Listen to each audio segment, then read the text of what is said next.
But Alexander had devised a brilliant tactic to defeat them.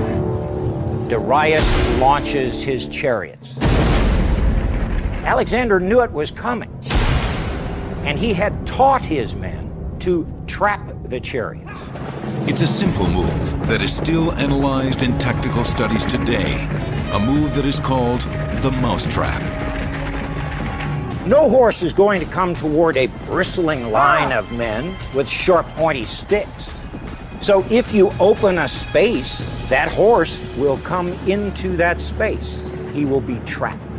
You can gut the horses, you can pull the charioteers down and kill them. And that's what he did. In a sort of tactical judo, the Macedonians used the chariot's own momentum against them. Within minutes, the threat from the Persian chariots is neutralized. The chariot will never be used again as a significant weapon of war. As the battle rages on, Parmenio's left flank is under heavy attack and is near collapse. On the other side of the battlefield, Alexander continues to ride away from the fight. But why? The Battle of Gaugamela has reached a critical juncture. The Macedonian phalanx are engaged on the front line, while Alexander continues to ride across the battlefield on the Macedonian right.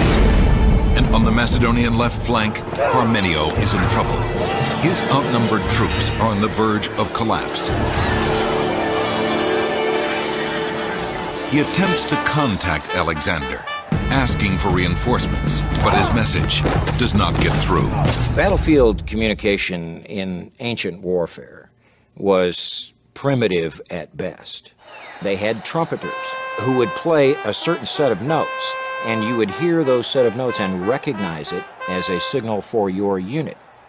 And then the second set of notes that they would play would be what your unit is to do.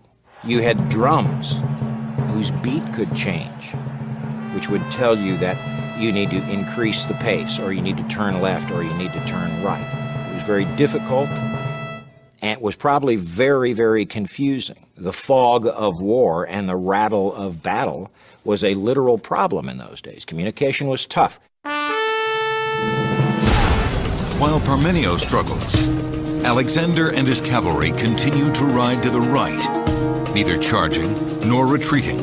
Darius's cavalry keeps pace to prevent the Macedonians from attacking his flank.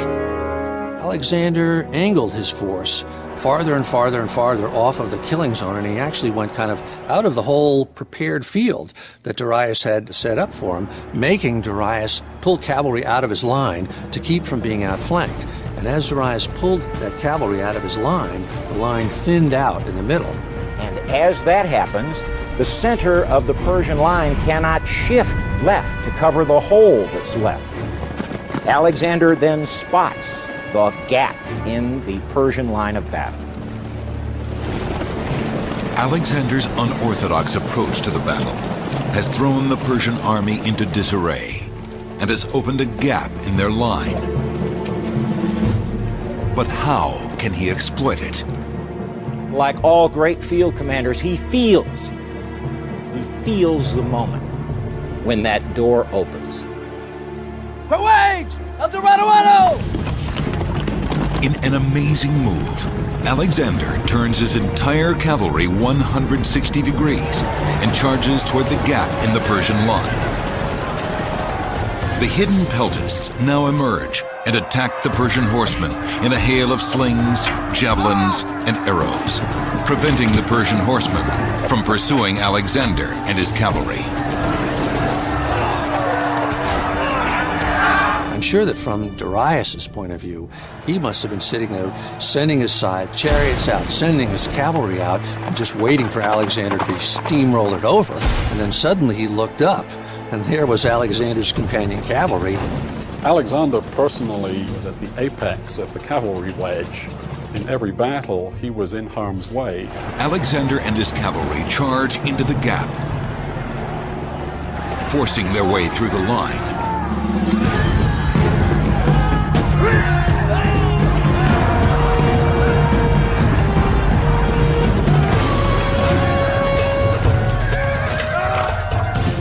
The phalanx is the anvil. The cavalry is now the hammer. The Persian infantry is smashed between them. The Macedonian phalanx find no resistance. They charge forward.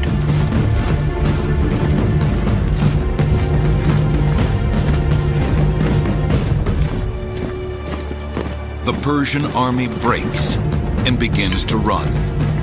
With the Persian center broken, Alexander has one goal now, the most ancient goal of all warfare: kill the king.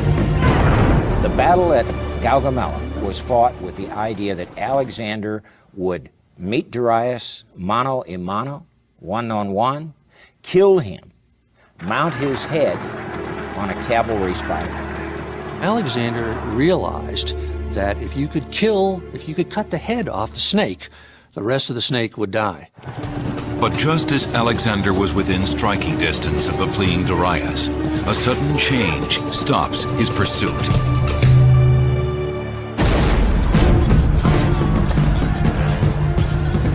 Alexander learns that Parmenio's troops are near collapse and may soon be overwhelmed. They need Alexander's help. Alexander must now make a decision that could change the outcome of the battle: kill the king or save his troops. Courage! El Dorado! After Alexander breaks through the Persian front line, Darius turns and flees from Gaugamela. Now, Alexander faces the decision of a lifetime. Alexander needed to chase Darius. He needed to behead him. He needed to kill him. Darius was nearly within Alexander's reach, yet the Macedonian left wing needed immediate help. It was a difficult choice for a 26-year-old intent on conquering the world. He made the smart decision. He turned, left Darius to flee, and saved his army.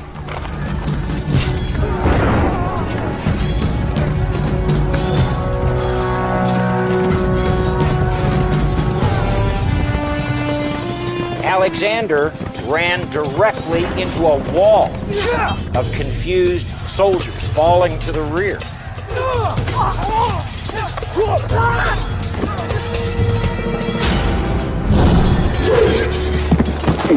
There's no question that he was an active fighting commander who went in harm's way and reveled in it. Alexander's rescue of Parmenio was one of the hardest fought parts of the battle.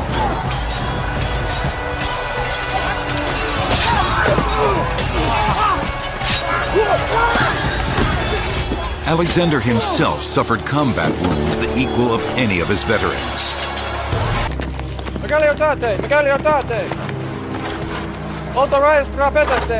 For Alexander, the moment is bittersweet. He rescued his left.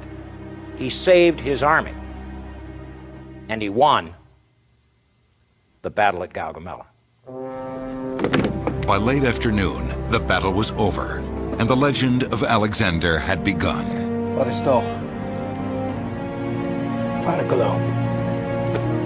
For Alexander, the Battle of Gaugamela was, you might say, the final decisive battle. In fact, after this, Alexander begins to take for himself the titles of the Persian great king. Alexander continued traveling east, conquering the rest of the Persian Empire, crossing the deserts of present-day Afghanistan to conquer the armies of India. And the reason he kept going, I think, was that he just wanted to do things that nobody had ever done, to leave an undying fame and undying glory. He never lost a battle. He was the most successful commander that we study in the Western world. He was a brilliant tactician. He was a brilliant statesman. He was a charismatic individual that sort of exuded an aura about him of power. If I were making the list of great commanders, I would put Alexander at the top. I truly think he deserves the title great.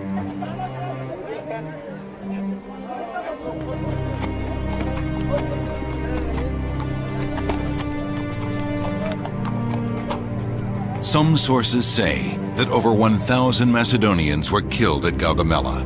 while the Persian casualties may have been as high as 50,000. Darius escaped into the surrounding mountains, only to be murdered within the year by one of his own generals. Alexander declared himself Lord of Asia, and no one could deny that fact any longer.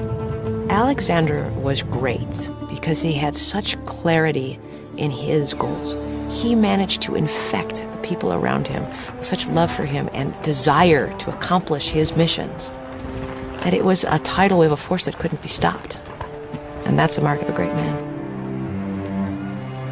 Alexander lived only 6 more years, and when he died at age 32, he had conquered the entire known world.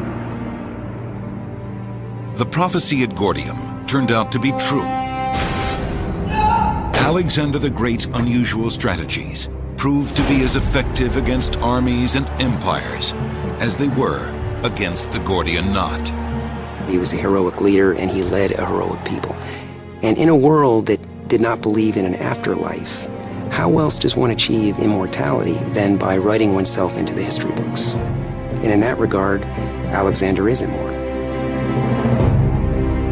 At the Battle of Gaugamela, a young man, only 26 years old, had earned the title of Alexander the Great.